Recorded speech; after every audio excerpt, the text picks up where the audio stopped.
नमस्कार प्यारे बच्चों, स्वागत है आपका आपके अपने चैनल पर। बच्चों, आज हम कक्षा 9 की नई हिंदी पाठ्य पुस्तक गंगा के काव्यखंड से एक बहुत ही महत्वपूर्ण और बेहद रोमांचक पाठ पढ़ने जा रहे हैं, जिसका नाम है राम लक्ष्मण परशुराम संवाद, जिसे महाकवि तुलसीदास जी ने लिखा है। तो बच्चों, सबसे पहले तो हम कवि का परिचय देख लेते हैं, तुलसीदास जी के बारे में थोड़ा जान लेते हैं। तो तुलसीदास जी, गोस्वामी तुलसीदास जी इनको बोलते हैं। तो गोस्वामी तुलसीदास जी का जन्म आज के उत्तर प्रदेश में, जो आज यूपी है ना, वहां पर हुआ था। और इनका जीवन काल 16वीं 17वीं शताब्दी सन 1532 1623 के बीच में मध्य में माना जाता है। तो रामचरितमानस तुलसीदास जी का एक प्रसिद्ध महाकाव्य, एक होता है काव्य, ये है महाकाव्य। तो ये महाकाव्य जो रामचरितमानस है, ये तुलसीदास जी की अनन्य राम भक्ति और उनके सृजनात्मक कौशल का मनोरम उदाहरण है। इसमें श्री रामचंद्र जी के भक्त कवि हुए हैं तुलसीदास जी, तो उनकी अनन्य भक्ति इसमें दिखाई देती है। उनकी अन्य प्रमुख रचनाएं, जो और भी इन्होंने रचनाएं लिखी हैं रामचरितमानस के अलावा, कवितावली, गीतावली, दोहावली, कृष्ण गीतावली, विनय पत्रिका, हनुमान बाहुक। तो कभी कभी परीक्षा में पूछ लिया जाता है कि तुलसीदास जी की अन्य रचनाओं के नाम, दो रचनाओं के नाम बताइए। तो ये उनकी किताबें हैं, इनके नाम आप लिख सकते हैं। तो तुलसीदास जी की रचनाओं में राम मानवीय मर्यादाओं और आदर्शों के प्रतीक हैं, जिनके माध्यम से उन्होंने नीति, स्नेह, शील, विनय, त्याग जैसे मूल्यों को प्रतिष्ठित किया है, स्थापित किया है। तो मानव प्रकृति, लोक जीवन और जीवन जगत संबंधी गहरी अंतर्दृष्टि उनके काव्य में दिखाई पड़ती है।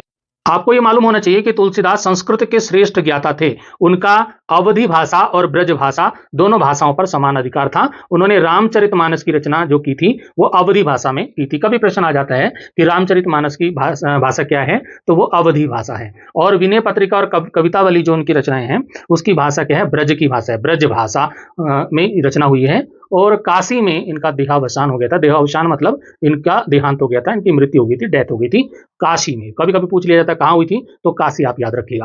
प्यारे बच्चों, जो हम कविता यहाँ पढ़ने वाले हैं, जो राम लक्ष्मण परशुराम संवाद, ये रामचरितमानस से ली गई है। और ये रामचरितमानस में जो कांड है, उसमें से एक बाल कांड है, उसमें से ये हमारे चौपाइयां ली गई हैं। तो सीता स्वयंवर में श्री राम द्वारा शिव धनुष भंग का समाचार जब मुनि परशुराम को मिलता है, तो वे आक्रोशित होकर वहां आते हैं और शिव धनुष को खंडित देखकर वे तीव्र रोष प्रकट करते हैं और सभा में उपस्थित सभी राजाओं पर क्रोधित होते हैं।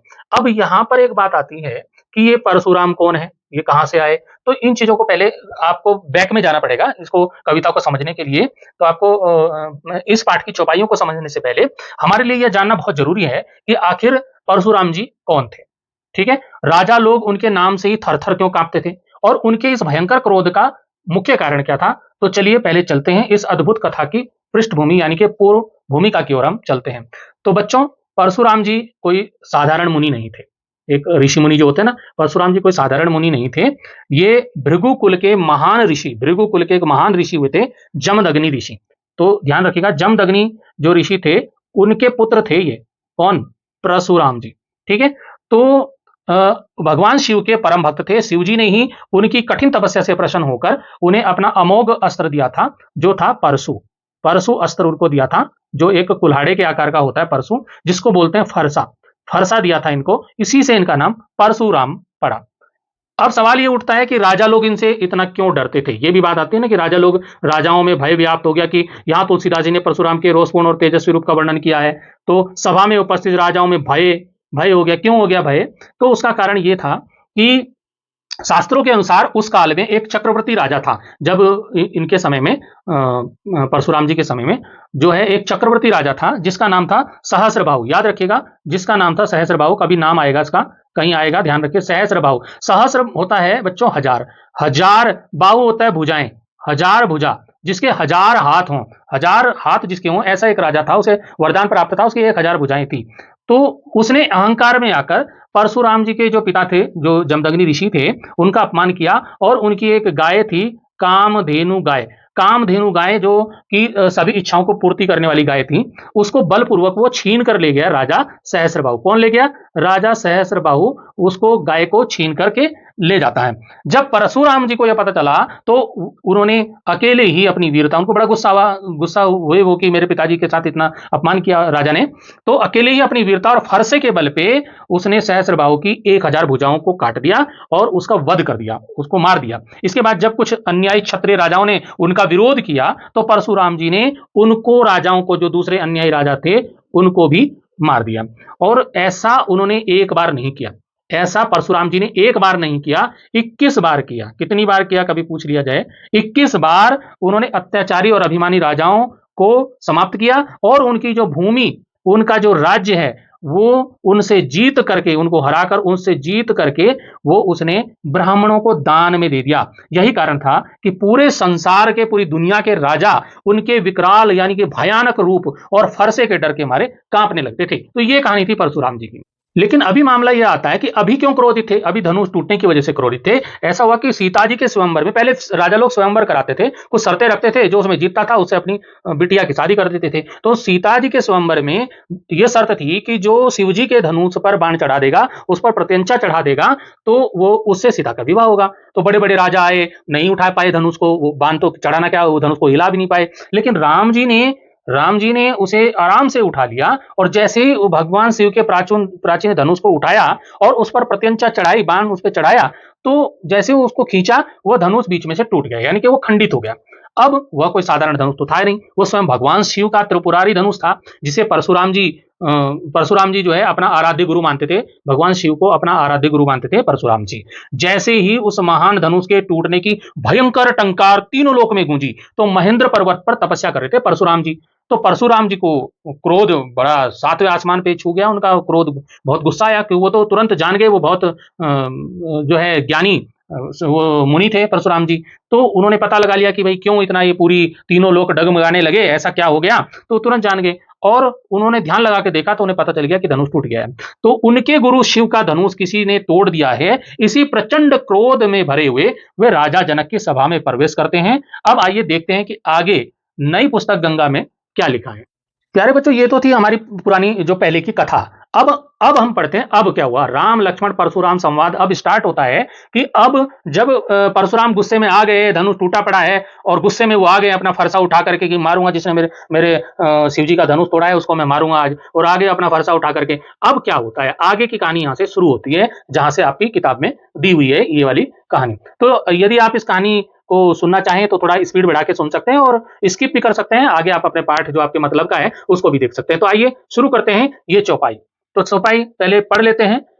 देखत भृगुपति बेसु कराला, उठे सकल भय विकल भुआला। पितु समेत कही कही निज नामा, लगे करन सब दंड प्रणामा। जेहि सुभाए चित वही हितु जानी, सो जानई जनु आई खुटानी। जनक बहोरी आई सिरुनावा, सिए बोलाई प्रणाम करावा। आस सदिन ही सकी हर्षानी, निज समाज ले गई सयानी। विश्वामित्रु मिले पुनि आई, पद सरोज मेले दो भाई। राम लखनु दशरथ के ढोटा, दिन ही असीस देखी भल जोटा। राम ही चितहि रहे थकी लोचन, रूप अपार मार मद मोचन। बहुरी बिलोकी विदेशन, कहु कहा अति भीर। पूछत जानी अजान जिमी, बियापेउ कोपु शरीर। बियापेउ कोपी शरीर। प्यारे बच्चों, हमने इस कविता को पढ़ लिया है। अब हम इसका एक एक शब्द का, एक एक लाइन का अर्थ देखते हैं। देखिए, देखत, देखत होता है देखकर। भृगुपति, भृगुपति यहां पर बोला है भृगु वंश के जो आगे जो वंशज होते हैं तो उनको बोले हम भृगुपति। भृगुपति का मतलब है यहां परशुराम। परशुराम को भृगुपति कहा गया है।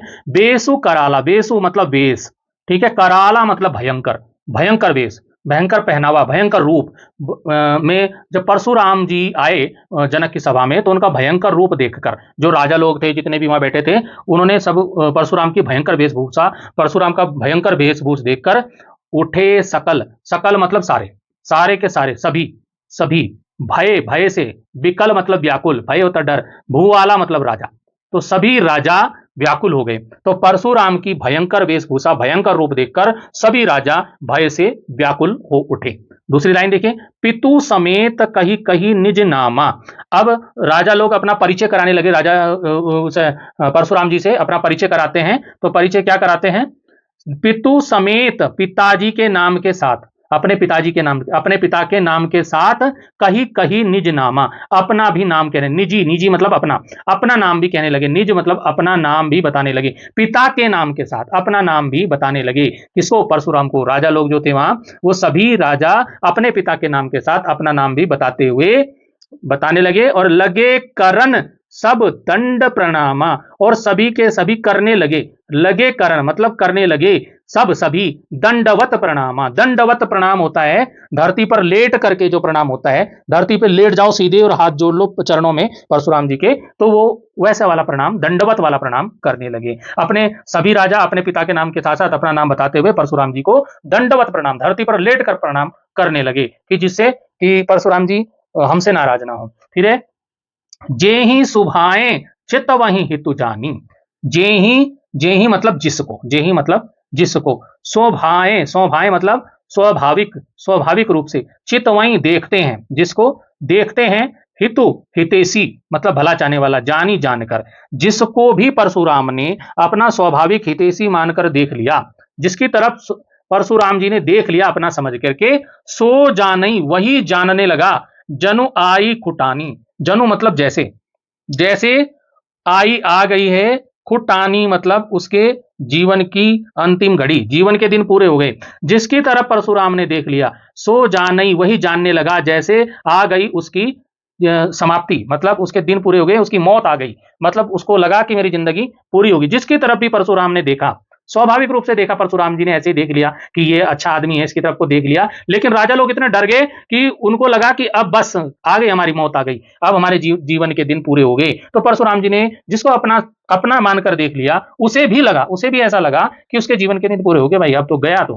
फिर आते हैं जनक बहोरी आई सिरुनावा, जनक, जनक मतलब राजा जनक, राजा जनक जो सीता जी के पिताजी थे, सीता माता के पिताजी जनक, राजा जनक बहोरी, बहोरी मतलब फिर बाद में, फिर बाद में राजा जनक आई आए, सिरुनावा, सिर नावा मतलब झुकाया, सिर झुकाया, फिर राजा जनक ने आकर के सिर झुकाकर प्रणाम किया परशुराम जी को, और सीए बोलाई प्रणाम करावा, और सीता जी को भी बुलाया, सीता को भी बुलाया, बोलाई सीता जी को भी बुलाया, और प्रणाम कराया, प्रणाम करवाया, उसको भी सीता जी को भी बोला कि प्रणाम करो, ये ऋषि परशुराम जी हैं, इनको प्रणाम करो। आशीष दिनी सखी हरसानी, आशीष, आशीष मतलब आशीर्वाद दिया, आशीर्वाद दिनी, दिनी मतलब दिया, किसने दिया आशीर्वाद? परशुराम ने सीता जी को आशीर्वाद दिया। सखी हरसानी, सखियां खुश हो गई, किसकी सखियां, किसकी सहेली, किसकी फ्रेंड, किसकी? सीता की फ्रेंड, हरसानी खुश हो गई, खुश हो गई, प्रसन्न हो गई। निज समाज ले गई सयानी, निज मतलब अपने समाज में, अपनी मंडली,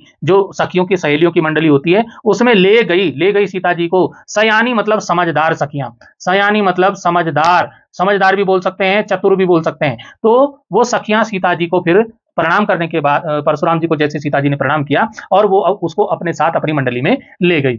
विश्वामित्रु, विश्वामित्र कौन थे? विश्वामित्र थे श्री राम और लक्ष्मण के गुरु, जो कि स्वयंवर में उनको लेकर आए थे अपने साथ में। विश्वामित्र, ऋषि विश्वामित्र, विश्वामित्रु मिले पुनि आई, उसके बाद परशुराम जी से मिलने कौन आए?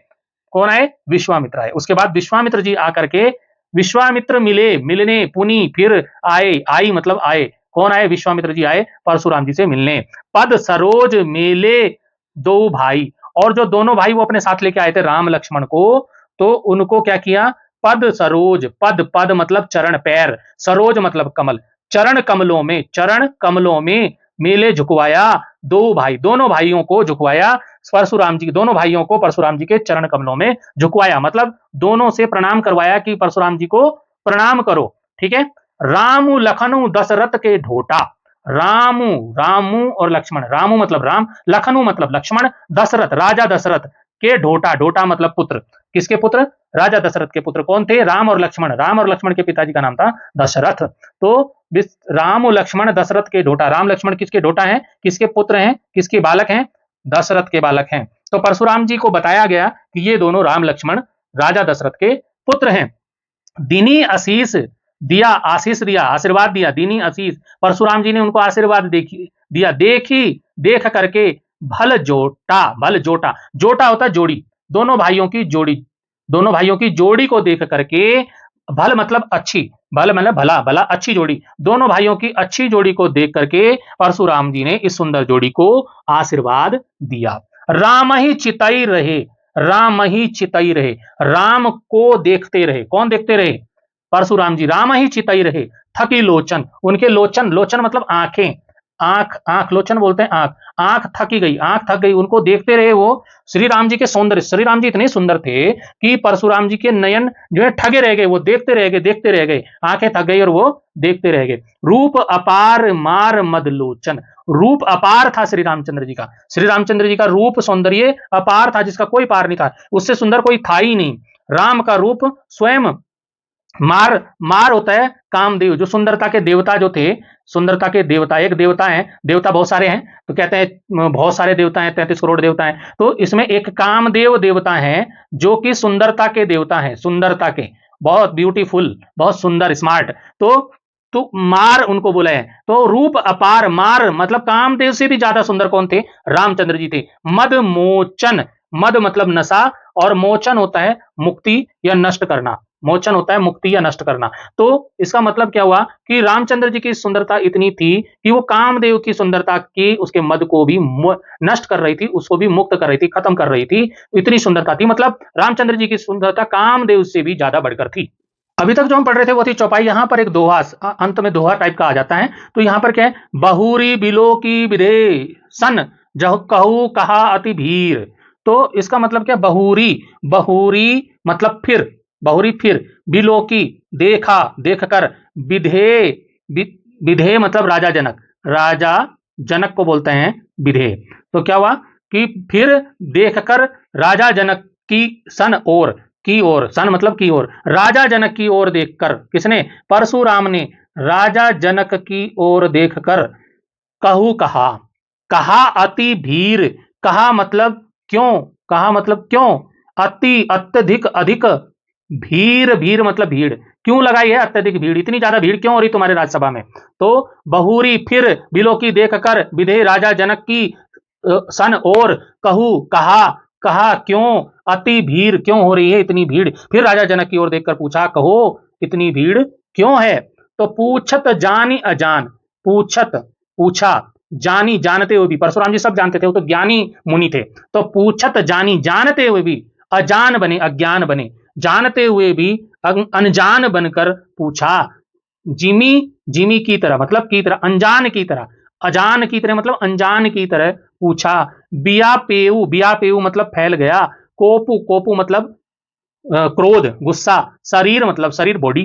तो क्या, परशुराम के शरीर में क्रोध व्याप्त हो गया था, गुस्सा आ रहा था उनको बहुत, वो टूटा हुआ धनुष देख करके। तो पूछत जानी अजान जिमी व्याप्यु कोप, शरीर का मतलब है उन्होंने जानते हुए भी अनजान बनकर यह पूछा कि, और उनके शरीर में क्रोध, क्रोध व्याप्त हो गया था, उनको बहुत ज्यादा गुस्सा आ रहा था। तो प्यारे बच्चों, हमने पहली चौपाई पढ़ी। पहली चौपाई में अगर आपको संदर्भ लिखने को आया तो कैसे लिखेंगे? यह पद्यांश भक्त कवि तुलसीदास द्वारा रचित राम लक्ष्मण परशुराम संवाद नामक अंश से लिया गया है। यह रामचरितमानस के बालकांड का अंश है। इसमें शिव धनुष तोड़ने के बाद महाक्रोधी परशुराम के आगमन का रोचक प्रसंग है। तो आपको कोई सा भी पद का संदर्भ लिखने को आए तो आपको पूरी कविता में यही एक संदर्भ रखना है, बार बार बदलने की जरूरत नहीं है। फिर इसका प्रसंग देख लेते हैं। प्रसंग क्या है? राजा जनक के दरबार में शिव धनुष टूटा पड़ा है, राम और सीता का विवाह निश्चित हो गया है, इसी दौरान परशुराम वहां प्रवेश करते हैं। तो ये प्रसंग हो गया।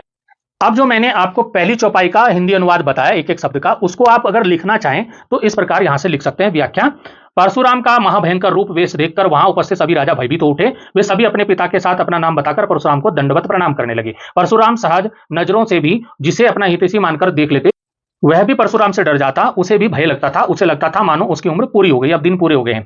तब राजा जनक ने आकर परशुराम के सामने अपना सिर झुकाया। उन्होंने अपनी पुत्री सीता को बुलाकर उससे भी प्रणाम करवाया और परशुराम ने सीता को आशीर्वाद दिया। इस पर सीता की सखियां प्रसन्न हो उठी, वे सीता को अपनी मंडली में लेकर चली गई। तब गुरु विश्वामित्र भी परशुराम के से आकर मिले। उन्होंने राम लक्ष्मण से भी मुनिवर को प्रणाम करवाया और परशुराम ने ये जाना कि राजा दशरथ के पुत्र राम और लक्ष्मण हैं। उन्होंने इस सुंदर जोड़ी को देखकर उन्हें आशीर्वाद दिया। राम का रूप सौंदर्य कामदेव के रूप मद को भी परास्त करने वाला था। ऐसे राम को देखते देखते परशुराम के नेत्र आश्चर्य मुग्ध हो गए। फिर परशुराम राजा जनक से बोले, राजन, यह भीड़ किस लिए जुटा रखी है? वे सब जानते हुए भी अनजान बने रहे। उनके पूरे शरीर में क्रोध व्याप्त हो गया था। तो प्यारे बच्चों, ये राजा जनक की सभा है। यहाँ पर परशुराम देखिए कुलाड़ा लेकर के खड़े हुए हैं, कुलाड़ा लेकर के खड़े हुए हैं, राम लक्ष्मण उनके सामने हैं। तो इस तरह का चित्र आपकी बुक में आपको मिलेगा। तो यहाँ पर अब आती है हमारी दूसरी चौपाई। तो मेरा जो पढ़ाने का तरीका है उसमें वीडियो बहुत लंबा हो जाता है। मैं एक-एक शब्द को बताने का प्रयास करता हूँ। तो कई बच्चे सोचते हैं कि बहुत लंबा वीडियो क्या देखें, तो आप उसको स्पीड बढ़ा करके देख सकते हैं। तो अब चलते हैं दूसरी हमारी चौपाई को पढ़ लेते हैं। क्या है? समाचार कही जनक सुनाए, जेहि कारण महीप सब आए, सुनत बचन प्रिय अनंत निहारे, देखे चाप खंड मही डारे, अतिरिस बोले बचन कठोरा, कहु जड़ जनक धनुष के तोरा, बेगी दिखाओ मूड नत आजू, उलटहूँ मही जह लगी लही तब राजू, अति डरु उतरु देत निरपुनाही, कुटिल भूप हर से मन माही, सुर मुनि नाग नगर नर नारी, सोचई सकल त्रास उर भारी, मन पछतासी सिए महतारी, विधि अब संवरी बात बिगारी, भृगुपति कर स्वभाव सुनि सीता, अरद निमेष कलप समबीता, सभय बिलो के लोग सब जान जान की भीरू, हृदय न हरसु विषादु, कछु बोले श्री रघुबीरू, कछु बोले श्री रघुबीरू।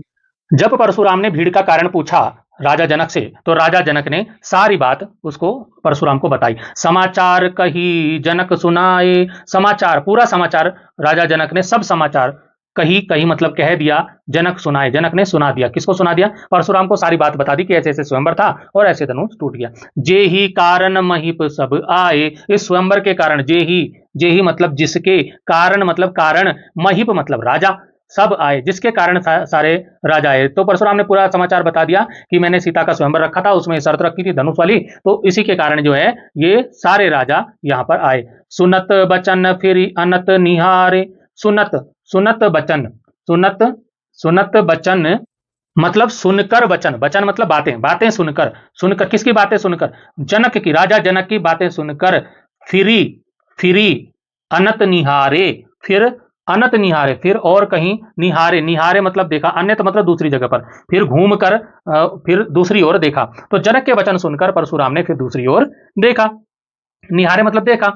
देखे चाप खंड, और देखा क्या? देखे चाप खंड, चाप खंड मतलब धनुष के टुकड़े, धनुष टूट गया था तो धनुष के टुकड़े देखे। मही, मही मतलब पृथ्वी, धरती पर, डारे मतलब पड़े हुए, धरती पर गिरे हुए।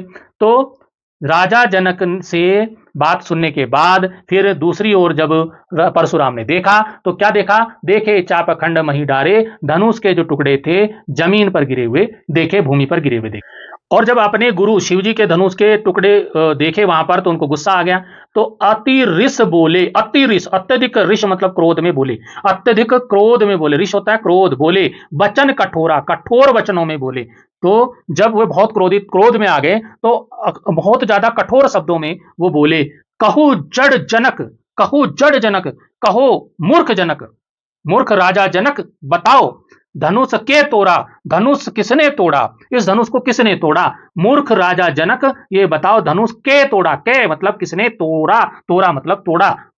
फिर आगे कहते हैं परशुराम जी, बेगी दिखाओ, बेगी मतलब जल्दी दिखाओ, जल्दी शीघ्र दिखाओ, दिखाओ दिखाओ मुझे उसको शीघ्र दिखाओ, इसको जिसने धनुष तोड़ा। मूढ़ मूर्ख, मूर्ख राजा जनक मुझे जल्दी उस मूर्ख को दिखाओ जिसने ये धनुष तोड़ा। न ता आजू, नहीं तो आज ही। ओ मूढ़, ओ मूढ़, ओ मूर्ख राजा जनक, तुम जल्दी ही मुझे धनुष तोड़ने वाले को दिखाओ। न न त नहीं तो, न त नहीं तो आजू, आज नहीं तो आज क्या होगा? उलटहूं, उलट दूंगा, मही धरती, जहां लगी, जहां तक, जहां लगी, जहां लगी तब राजू, जहां तक तुम्हारा राजा है, जहां तक तुम्हारा राज, राजू मतलब राज, राज जहां तक के तुम राजा हो, जहां तक तुम्हारा राज है, तब मतलब तेरा। हे राजा जनक मुझे जल्दी दिखाओ किसने ये धनुष तोड़ा है, नहीं तो अगर तुम नहीं बताते हो, उसके दर्शन नहीं कराते हो, तो मैं उलट दूंगा वहां तक की धरती को जहां तक तुम्हारा राज है, सारी धरती को मैं पलट दूंगा। तुम जल्दी मुझे धनुष तोड़ने वाले के दर्शन कराओ, वरना तेरा राज जहां तक है वहां तक की सारी धरती उलट कर रख दूंगा। अति डरू, अत्यधिक डर गए भाई राजा, अति डरू उतरू देत नृपु नाही, अत्यधिक डर की वजह से बहुत ज्यादा डर गए, अति डरू बहुत ज्यादा डर गए राजा जनक, डरू उतरु देत नाही, उत्तर देते नहीं। तो राजा जनक बहुत अधिक डर के कारण परशुराम को उत्तर नहीं दिया राजा जनक ने। उतरु देत निरपु, निरपु राजा नहीं, राजा ने उत्तर नहीं दिया। कुटिल भूप हर से मनमाही, अब उसमें कुछ राजा कुटिल भी थे, कुटिल राजा भी थे, जो टेढ़े किस्म के राजा होते हैं, जो जलते थे राजा जनक से, जो अपने आप तो धनुष उठा नहीं पाए थे तो वो जल रहे थे बहुत। तो तो कुटिल कुटिल भूप, कुटिल राजा जो टेढ़े दुष्ट राजा थे, हर से खुश हुए। मन माही, मन मन में ही, मन माही मन में खुश हुए। जो कुटिल राजा थे मन मन खुश हो गए कि अब आएगा राजा जनक को मजा, अब आएगा मजा, मतलब खुश हो रहे वो, उसको परेशानी हो रही है, उसको डांट रहे हैं परशुराम जी, और कुछ जो कुटिल दुष्ट राजा हैं वो मन मन खुश हो रहे हैं। सुर मुनि नाग नगर नर नारी, सुर सुर बोलते हैं देवता को, मुनि मुनि ऋषि मुनि, नाग नाग वंश, नगर अयोध्या नगर के नर नारी, अयोध्या नगर के नर नारी, अयोध्या नगर में वो राजा जनक के नगर के नर नारी।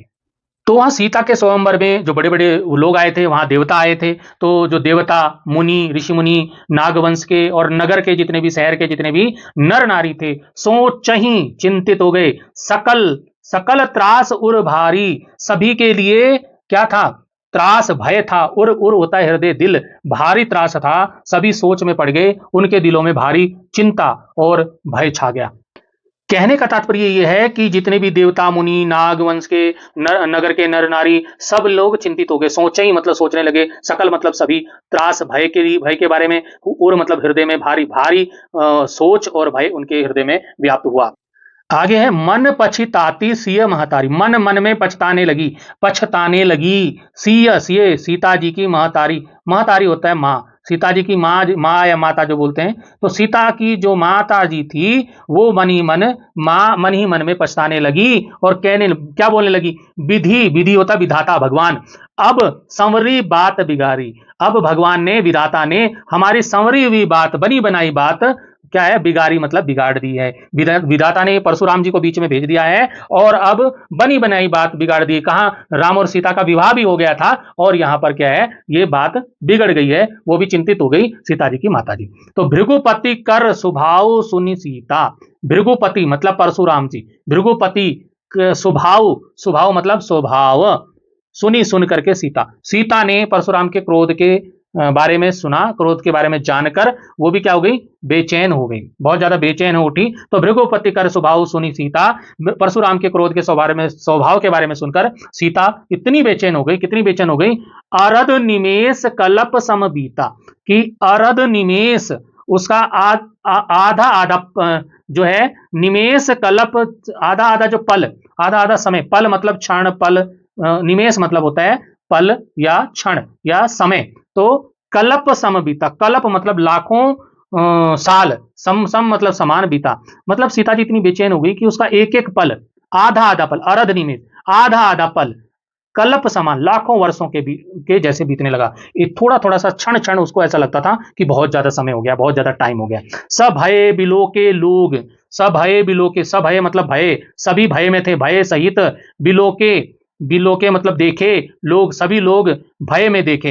किसने देखे, राम ने, राम ने सभी लोगों को भय में देखा। सब जानी जानकी भीरू, सब जानी सब देखे, और उसके बाद जानकी भीरू, जानकी भीरू, जानी जानकी भीरू, जानकी मतलब सीता, सीता भी डरी हुई देखी।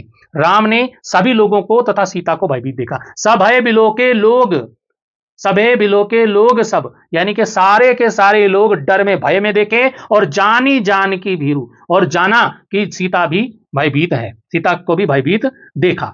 फिर हृदय न हर्षु विषादु, अब श्री रामचंद्र जी के देखो वहां तो विवाह हो रहा था, खुशी होनी चाहिए थी, लेकिन अब उनके हृदय में, हृदय में नहीं, ना हर्षु ना खुशी, ना विषादु ना दुख, हृदय में श्री राम ने अपने हृदय में सुख दुख दोनों से ऊपर उठकर, मतलब उनको ना सुख था ना दुख था, दोनों से ऊपर उठकर शांत स्वर में कछु बोले श्री रघुबीरु, श्री रघुबीर मतलब श्री रामचंद्र जी कुछ बोले, परशुराम जी से कुछ बोले। अपने हृदय में उन्होंने ना सुख को लिया ना दुख को लिया, दोनों से हट करके शांत स्वर में परशुराम जी से कुछ श्री रामचंद्र जी बोलते हैं। तो प्यारे बच्चों, इसकी व्याख्या आप इस प्रकार से लिख सकते हैं कि राजा जनक ने सीता स्वयंवर का पूरा समाचार परशुराम जी को सुनाया। उन्होंने बताया, इसी कारण देश के सब राजा मेरे दरबार में आए हैं।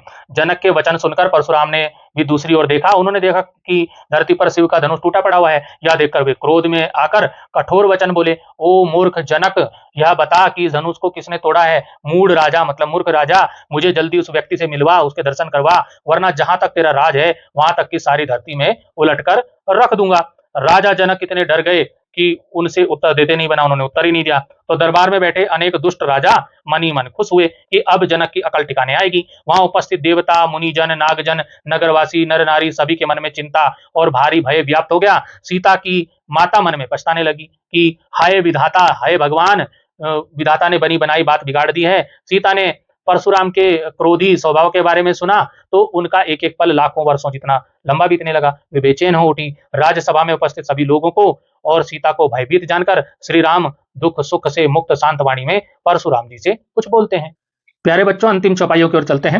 नाथ संबोधनु भंज निहारा, होई केहू एक दास तुम्हारा, आय सो कह कहिए कि न मोही, सुनी रिसाई बोले मुनि कोई, सेवक सो जो करे सेवकाई, अरि करनी करी करी अलराई, सुनहु राम जय शिव धनु तोरा, सहस बाहु सम सो रिपु मोरा, सो बिल गाऊ बिहाई समाजा, न तमारे जेहि सब राजा, सुनि मुनि वचन लखन मुस्काने, बोले पर सुधरई अवमाने, बहु धनु ही तोरी लरिकाई, कबू न असिर सकिनी गोसाई, एही धनु पर ममता के ही हेतु, सुनी रिसाई कह भृगुकुल केतु, रे नृप बालक काल बस बोलत तो ही न संभार, धनु ही समुद्र पुरारी धनु, विदित सकल संसार, विदित सकल संसार। जैसा कि मैंने पिछली चौपाई में बताया था कि श्री राम जी शांत स्वर में परशुराम जी से कुछ कहते हैं। क्या कहते हैं? नाथ शंभु धनु भंज निहारा, हे नाथ, हे स्वामी परशुराम। नाथ मतलब स्वामी परशुराम। शंभु धनु, शंभु मतलब शिव जी का धनु, शंभु मतलब शिव जी, धनु मतलब धनु, शिव जी का धनुष। भंज भंज निहारा, भंज निहारा मतलब तोड़ने वाला, शिव जी का धनुष। हे स्वामी, राम बोले हे स्वामी परशुराम जी, शिव जी के धनुष को तोड़ने वाला, होई केऊ, होगा केऊ, केऊ मतलब कोई, होगा कोई, एक एक दास तुम्हारा, तुम्हारा ही कोई दास होगा। परशुराम जी की शिव जी के धनुष को तोड़ने वाला आपका ही कोई दास होगा, आपका ही कोई सेवक होगा। तो आयसु कहा, आयसु होता है आज्ञा, आयसु मतलब आज्ञा, कहा, कहा कहें, आज्ञा कहें, आज्ञा दें, कहिय कहते, कहो, आज्ञा देकर कहो, किन मोही, मुझको क्यों नहीं देते, मुझको आज्ञा दीजिए, मुझको आप आज्ञा दीजिए, आप मुझे आज्ञा क्यों नहीं देते। सुनी रिसाई, सुनी सुन करके, रिसाई क्रोधित हो गए, गुस्सा आ गया, बोले मुनि को ही, क्रोधित मुनि, क्रोधी मुनि बोले, मतलब सुन करके, राम जी के शांत वचनों को सुनकर भी परशुराम को गुस्सा आ रहा है। तो सुनी रिसाई, सुन करके क्रोध, क्रोध में बोले मुनि को ही, मुनि को ही मतलब क्रोधी मुनि, क्रोधी मुनि बोले।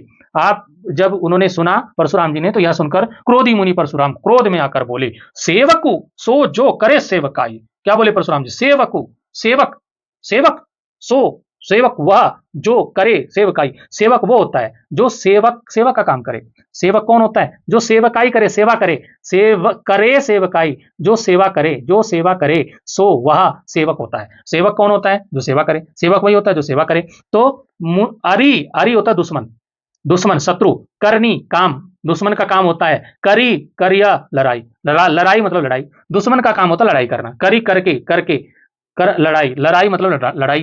तो सेवक, सेवक कौन होता है? जो सेवा का काम करे। और शत्रु कौन होता है? शत्रुओं जैसा काम करके लड़ाई नहीं करता। जो सेवक होता है वो शत्रुओं जैसा काम करके लड़ाई करने का काम नहीं करता, ये काम दुश्मनों का होता है, शत्रुओं का होता है। सुनऊ राम, अब राम जी को कहते हैं परशुराम, क्या कहते हैं? सुनऊ राम, सुन लो राम, हे राम सुनो, जे ही जिसने शिव धनु, शिव जी का धनुष तोड़ा है, जिसने भी शिव जी का धनुष तोड़ा है, सहस्र बाहु, मैंने अभी पहले शुरू में इस पाठ को, चौपाइयों को पढ़ाने से पहले सहस्र बाहु का नाम लिया था। सहस्र बाहु जिसकी 1000 भुजाएं थी और उनको परशुराम ने काट दिया था, तो और उसको मार डाला था। तो सहस्र बाहु सम, सहस्र बाहु के समान, सो वह रिपु मोरा, सहस्र बाहु के समान, सहस्र बाहु राजा के समान वो मेरा शत्रु है। जैसे कि मैंने सहस्र बाहु राजा का वध कर दिया था, वैसे ही उसका भी वध करूंगा जिसने शिव जी का धनुष तोड़ा है।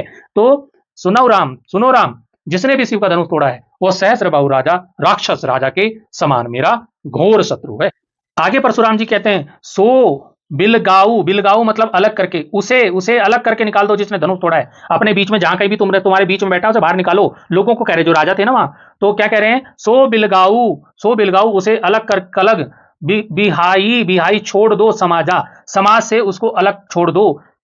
किसको? जिसने भी धनुष, उस धनुष तोड़ने वाले को अलग करके सभा से बाहर कर दो, समाज से बाहर कर दो। नत, अगर तुमने ऐसा नहीं किया, न त, नहीं तो मारे मारे जे ही जाएंगे सब राजा, नहीं तो मारे जाएंगे सब राजा।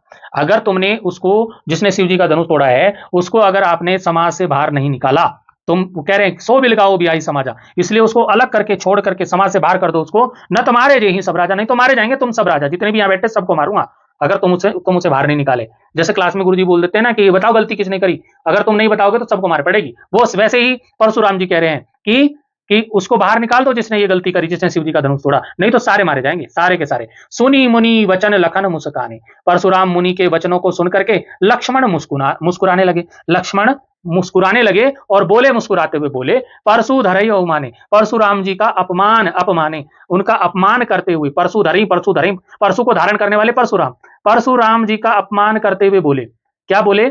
बहुधनु ही तोरी लड़काई, बहु बहु मतलब बहुत सारी, बहु मतलब बहुत सारी, धनुष बहुत सारे धनुष, बहुत सारे धनुष तोड़ी तोड़ दिए हमने, लड़काई मतलब बचपन में। कब? बचपन में। हमने बचपन में बहुत सारे धनुष तोड़े, बच्चे तोड़ देते हैं ना, छोटे छोटे धनुष बनाते हैं फिर तोड़ देते हैं, तो वही कह रहे लक्ष्मण जी कहते हैं बहु धनु ही तोरी लड़काई, मैंने बचपन में बहुत से धनुष तोड़े, कबहू कबहू कभी भी, ना नहीं, असीम ऐसा रिस क्रोध किन्हीं किया गोसाई, गोसाई मतलब परशुराम जी, परशुराम जी आपने कभी किसी ने, किसी भी तरह का किसी ने भी ऐसा कोई क्रोध नहीं किया। हे गोसाई, हे परशुराम जी, मैंने बचपन में बहुत से धनुष तोड़े, कभी भी किसी ने इस तरह का क्रोध, इस तरह का गुस्सा नहीं किया जिस तरह का गुस्सा आप कर रहे हैं। फिर लक्ष्मण जी और गुस्सा बढ़ा रहे हैं, परशुराम जी का कहते हैं यही धनु, इसी धनुष पर, यही धनुष जो ये टूटा हुआ है, यही धनु, इसी धनुष पर, धनु पर, इसी धनुष पर ममता, ममता मतलब प्यार, इसी धनुष पर प्यार के ही हेतु, किस लिए है इसी धनुष पर इतना इतना प्यार, इसी धनुष पर इतना मोह क्यों है? सुनी रिसाई, अब सुन लिया मुनि परशुराम जी ने, रिसाई मतलब क्रोध, क्रोध में बोले, सुन करके क्रोध में बोले, कह भृगु कुल केतु, कहने लगे, भृगु कुल केतु मतलब भृगु वंश के केतु, भृगु वंश के रक्षक परशुराम जी बोले। देखिए यहां परशुराम जब जब बोल रहे हैं गुस्से में बोल रहे हैं, प्यार में नहीं। तो रे नृप बालक, रे रे मतलब हे नृप बालक, अरे नृप बालक, नृप मतलब राजा के, नृप नृप राजा, बालक राजा के बेटे, हे राजा के बेटे लक्ष्मण, काल बल बस बोलत, काल के बस में बोल रहा है, तो काल के बस, मृत्यु के बस में बोलत बोलता है, तो ही ना संभार, तो ही ना संभार, तो ही तुझसे संभल कर नहीं बोला जा रहा है, इसलिए तुझसे संभल कर नहीं बोला जा रहा है, तू काल के बस में हो गया, मृत्यु के नजदीक है तू, इसलिए तुझे संभल कर नहीं बोला जा रहा है। धनु ही, आगे बोलते हैं, धनु ही, धनुषियां जो तुमने बचपन में तोड़ी, वो धनुष, वो धनुषियां, छोटा धनुष, धनु ही मतलब छोटा धनुष, सम समान है त्रिपुरारी धनु, शिव जी के धनुष के समान। क्या तुमने जो धनुष जो है बचपन में तोड़े थे, क्या वो शिव जी के धनुष के समान है? विदित सकल संसार, विदित, विदित मतलब जानता है, सकल मतलब सारा, संसार, संसार मैंने दुनिया, शिव धनुष की महिमा सारा संसार जानता है, फिर भी तू तुच्छ से धनुषों से इसकी तुलना करता है। क्या जो धनुषियां तुमने बचपन में तोड़ी, क्या वो शिव जी के धनुष के समान थी? इस चीज को सारी दुनिया जानती है, लेकिन तब भी तू मतलब गलत बात कर रहा है। इसलिए परशुराम जी कहते हैं कि तू काल के वश में हो गया, लक्ष्मण को कहते हैं, इसलिए तू संभल कर नहीं बोल रहा है। अब प्यारे बच्चों, अगर इसकी व्याख्या आपको कॉपी में लिखनी है तो किस प्रकार से आप लिखेंगे, यहां से आप देख सकते हैं, वीडियो को पॉज करके आप लिख लेंगे। रामचंद्र परशुराम से कहते हैं, हे नाथ, शिव जी के धनुष को तोड़ने वाला आपका कोई एक दास ही होगा, क्या आज्ञा है, मुझसे क्यों नहीं कहते? यह सुनकर क्रोधी मुनि क्रोध में बोले, सेवक वही कहलाता है जो सेवा का कार्य करे, शत्रुता का काम करने वाले, दुश्मनी का काम करके तो लड़ाई ही मोल ली जाती है, जिसने धनुष तोड़ा है वह मेरा सेवक नहीं है, शत्रु है। हे राम सुनो, जिसने शिव जी के धनुष को तोड़ा है वह सहस्त्रबाहु राजा के समान मेरा शत्रु है, और वह इस राज समाज को छोड़कर अलग हो जाए, नहीं तो सभी राजा मारे जाएंगे। मुनि के ऐसे क्रोधपूर्ण वचनों को सुनकर लक्ष्मण मुस्कुराए और परशुराम जी के प्रति अपमानपूर्ण वचन कहने लगे, हे गोसाई, लड़कपन में हमने ऐसी बहुत सी धनुषियां तोड़ डाली थी, किंतु आपने ऐसा क्रोध कभी नहीं किया, इसी धनुष पर आपकी इतनी ममता किस कारण से है? यह सुनकर भृगु वंश की ध्वजा स्वरूप परशुराम जी कुपित होकर बोले, बहुत गुस्से में बोले, अरे राजपुत्र, हरे राजा के बेटे, काल के बस में होने के कारण तेरे मुंह से होशपूर्वक वचन नहीं निकल रहे हैं, तू संभल कर नहीं बोल रहा है। यह सारे संसार में विख्यात है, प्रसिद्ध है, शिव धनुष क्या धनु ही के समान है? क्या कोई छोटा मोटा धनुष है शिव धनुष? प्यारे बच्चों, इससे आगे की जो चौपाइयाँ हैं कक्षा 10 की पुस्तक क्षितिज में हैं, वहाँ से आप पढ़ सकते हैं। अगर किसी को पढ़ने का शौक हो तो वहाँ से आप पढ़ सकते हैं। तो रामचरितमानस में यहाँ से आगे की कथा में परशुराम का आक्रोश, लक्ष्मण और परशुराम के बीच जो संवाद है, ऐसी स्थिति में राम के धीर गंभीर शांत स्वरूप का वर्णन है। अंततः राम के विनय और विश्वामित्र के समझाने पर राम की शक्ति की परीक्षा लेकर परशुराम का क्रोध शांत हो जाता है। राम लक्ष्मण परशुराम संवाद के आगे के जो प्रश्न हैं वो अगले वीडियो में हम देखेंगे। तो बच्चों, आज के वीडियो में हमने देखा कि कैसे परशुराम जी के भयंकर क्रोध के सामने जहां पूरी सभा कांप रही थी, वहीं श्री राम ने विनम्रता और लक्ष्मण जी ने तर्क और साहस का परिचय दिया। इस पाठ के जो अभ्यास प्रश्न हैं, जैसे रचना से संवाद, मेरी समझ मेरे विचार, उन्हें हम अगले वीडियो में बहुत ही सरल तरीके से नोट्स के साथ हल करेंगे। यदि आपको आज की यह कथा और व्याख्या पसंद आई हो तो वीडियो को लाइक करें, अपने सहपाठियों के साथ, अपने साथियों के साथ शेयर करें, चैनल को सब्सक्राइब जरूर करें। मिलते हैं अगले भाग में, तब तक के लिए धन्यवाद। जय हिंद।